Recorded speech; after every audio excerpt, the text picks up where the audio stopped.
Hello guys, Brandon here with Blair. We are going to talk about some body lock from Butterfly. I want to get in nice and close. I want to have my hands like this, not completely bent on his hips because he can wrist lock me. Me and all my guys love that. Shout out to my AGF ref, Chris Westfall. We all like to do a wrist lock there. So we're gonna make sure that we're not super tight right there. They can wrist lock right there. So my palm, the direct, like if my radius ulna was sticking straight out, that's all that's touching him right here is that part of the hip so that he doesn't wrist lock me.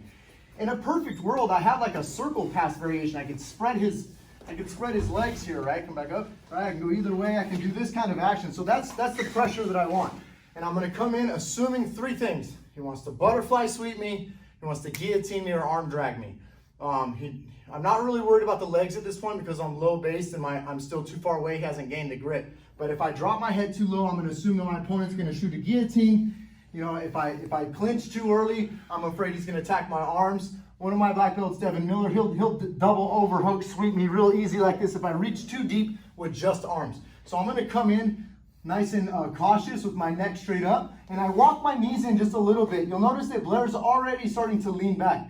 From here, I can reach around in a gable grip. I want to ensure that I gable grip around his hips. If I gable grip around his back at all, he can scoot his hips out and adjust fire to start sweeping or submitting. So as I walk in, I'm here, and then I bring my arms around his waist, and then I walk forward and suck him in. I'm going to adjust fire once I get here and tighten my elbows even further.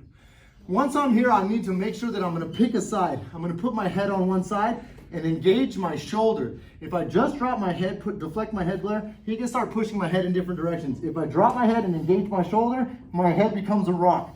As the guy's had neck injuries, I don't like my neck jacked around and pushed around, so I really engage my shoulder. Let's square up on him, Blair. I want you guys to see that I'm not going to sprawl straight like this. He can put me in guard. His knees are now up. What I want to do is I want to sprawl at like 7 o'clock. So I'm going to go boom, and I'm going to sprawl off to the angle like this. The opposite side of my head being on the high side. My elbows nice and tight, top and bottom. I'm going to belly down, walk around his knee, and then I'm going to make it past his knee and past his knee, and my left leg will cover my elbow. Let's change the angle just a little bit each time. So again, we haven't quite fully engaged, elbows up, watching the arm drag. I come inside, I walk in on my knees, and now I'm here. I can start to reach inside, walk again, suck him up, get my elbows nice and squeezed. Sprawl at an angle. So I'm gonna sprawl this way, locking my shoulder down. Let's turn a little bit. Sometimes, sit up buddy. Sometimes my arm will get sprawled on by his leg. You guys see that? I don't like that. I wanna make sure that it's out, but not flared obviously. Because I'm gonna use my arm to push his thigh, try and bring your knee out. So I'm battling that knee with my arm, okay? That's why I don't want it stuck underneath. So I'm here, and I walk around. I'm using my elbow to press.